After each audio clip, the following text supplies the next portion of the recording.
कोटा। हर साल लाखों स्टूडेंट यहाँ आते हैं अपने करियर और सपनों को संवारने के लिए। सुबह से रात तक कोचिंग, नोट्स, टेस्ट सीरीज। यहाँ की जिंदगी बस एक रेस जैसी होती है, लेकिन इस रेस के बीच एक डरावनी हकीकत भी छिपी है जिसके बारे में कोई खुलकर बात नहीं करता। यह कहानी सिर्फ एक हॉरर स्टोरी नहीं है, यह उन सैकड़ों स्टूडेंट की सच्चाई है जिन्होंने इसे महसूस किया है। कोटा में कई हॉस्टल्स हैं, लेकिन कुछ हॉस्टल्स ऐसे भी हैं जिसमें रहने वाले स्टूडेंट सिर्फ पढ़ाई के प्रेशर से ही नहीं बल्कि किसी अनदेखी ताकत से भी जूझते हैं। हॉस्टल नंबर 13 एक पुरानी बिल्डिंग जहां पहले सरकारी दफ्तर हुआ करते थे, फिर इसे हॉस्टल में बदल दिया गया। लेकिन यहाँ रहने वाले कई स्टूडेंट ने शिकायत की है कि उन्हें अजीबोगरीब आवाज़ें सुनाई देती है।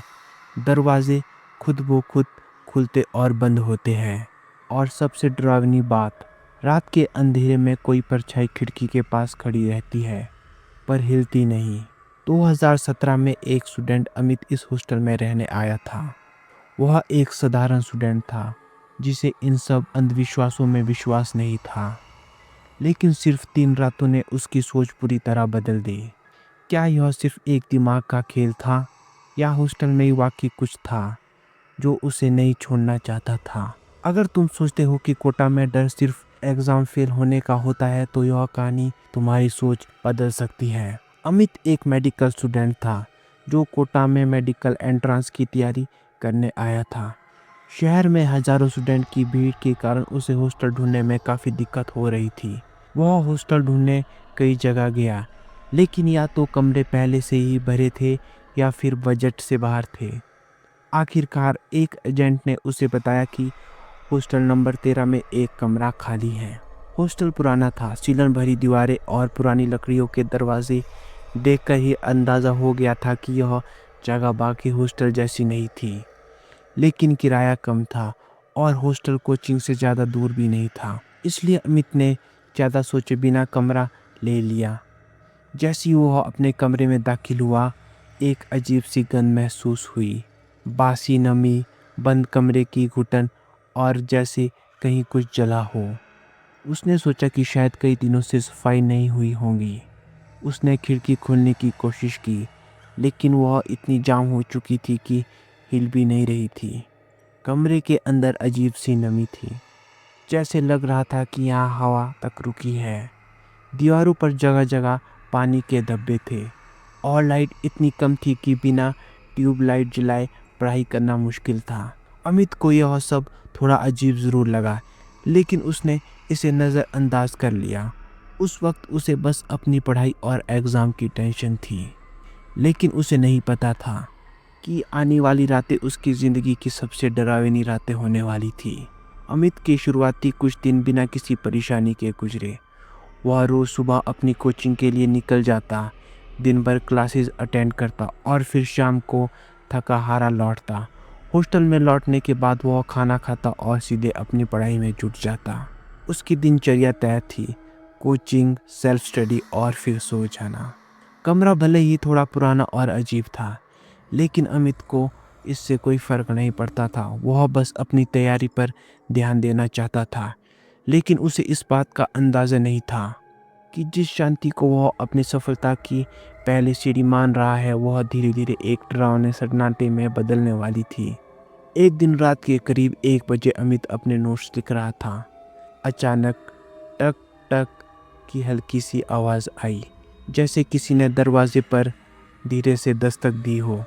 उसने सोचा कि शायद कोई दोस्त हो, लेकिन जब उसने दरवाज़ा खोला तो बाहर कोई नहीं था। हॉस्टल का कॉरिडोर सुनसान था, लाइटें हल्की हल्की झिलमिला रही थी और चारों ओर अजीब सी चुप्पी पसरी हुई थी। हवा तक स्थिर थी, जैसे किसी ने इस जगह से सारी हलचल खींच ली हो।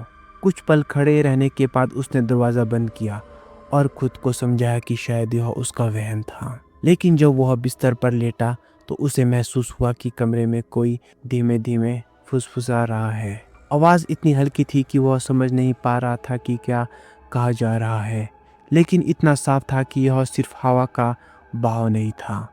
उसने थकान भरी सांस ली और तकिए पर सिर रखते हुए खुद को समझाया कि यह बस उसका वहम है। लेकिन जैसे ही उसकी आंखें झपकने लगी, उसे एक अजीब सा एहसास हुआ, जैसे कोई बेहद करीब खड़ा होकर उसे घूर रहा हो।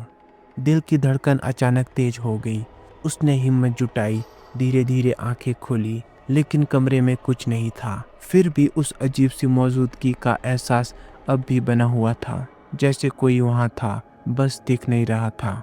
उसने गहरी सांस ली और खुद को समझाकर सो गया। लेकिन उसे अंदाजा भी नहीं था कि अगली रात उसे ऐसी चीजें देखने को मिलेगी जिसे वह जिंदगी भर भूल नहीं पाएगा। अगली सुबह अमित ने हमेशा की तरह अपना रोज का रूटीन फॉलो किया। वह कोचिंग गया, दोस्तों से मिला और फिर रात में वापस आकर अपनी पढ़ाई में लग गया। पिछली रात जो हुआ था वह उसे याद भी नहीं था, या शायद उसने खुद को यह मानने पर मजबूर कर लिया था कि वह बस सिर्फ उसका भ्रम था। लेकिन उस रात करीब 2:30 बजे अचानक उसकी नींद खुल गई। कमरे में अंधेरा था, लेकिन माहौल में कुछ बदला बदला सा लग रहा था। उसे ऐसा महसूस हुआ जैसे कमरे में कोई और भी मौजूद है। उसने कमरे की लाइट ऑन की, लेकिन वहाँ कोई नहीं था। फिर उसे वॉशरूम से किसी के चलने की आवाज़ आई। उसने धीरे से वॉशरूम का दरवाज़ा खोला, लेकिन अंदर कोई नहीं था। लेकिन वॉश बेसिन से पानी टपक रहा था, लाल रंग का पानी। अमित के हाथ पैर कांपने लगे। उसने लाइट जलाई तो पानी साफ दिखने लगा। उसने डर को भुलाने की कोशिश की और फिर से सोने की कोशिश करने लगा। लेकिन जैसे ही वह अपने बेड पर लेटा, उसे महसूस हुआ कि कोई उसके पैरों के पास खड़ा है। चले जाओ, उसके कानों में किसी की धीमी करकराती हुई आवाज़ पड़ी। वह तेजी से उठकर कमरे से बाहर भागा और हॉस्टल के गार्ड को सब कुछ बताया। लेकिन गार्ड ने बस इतना कहा, तुम पहले स्टूडेंट नहीं हो जो यह महसूस कर रहा है, पर तुम अगर यहाँ ज़्यादा दिन रुके तो शायद आखिरी स्टूडेंट बन जाओगे। अमित को समझ नहीं आ रहा था कि यह सब सच में हो रहा है या उसका भ्रम है। अगले दिन उसने हॉस्टल छोड़ने का फैसला किया, लेकिन जाने से पहले उसने वार्डन से इस जगह के बारे में पूछा। वार्डन ने बताया कि 2014 में एक स्टूडेंट ने इसी कमरे में फांसी लगा ली थी। वह मेडिकल एंट्रेंस एग्जाम में लगातार फेल हो रहा था। उसके माता पिता ने बहुत प्रेशर डाला था और डिप्रेशन में आकर उसने खुद को खत्म कर लिया। अमित ने हॉस्टल तुरंत छोड़ दिया, लेकिन जो डर उसने महसूस किया वह जिंदगी भर उसके साथ रहा। क्या हॉस्टल नंबर 13 की कहानी यहीं खत्म होती है? नहीं, वहाँ अभी भी स्टूडेंट आते हैं और कई लोग वही अजीब घटनाएं महसूस करते हैं। अचानक फुसफुसाहट, चलने की आवाज़ और रात के समय कोई साया जो दरवाजे के पास खड़ा हो। कोटा में मेहनत से स्टूडेंट डॉक्टर या इंजीनियर बनते हैं, लेकिन कुछ स्टूडेंट ऐसे भी हैं जो कोटा में ही कहीं खो जाते हैं हमेशा के लिए।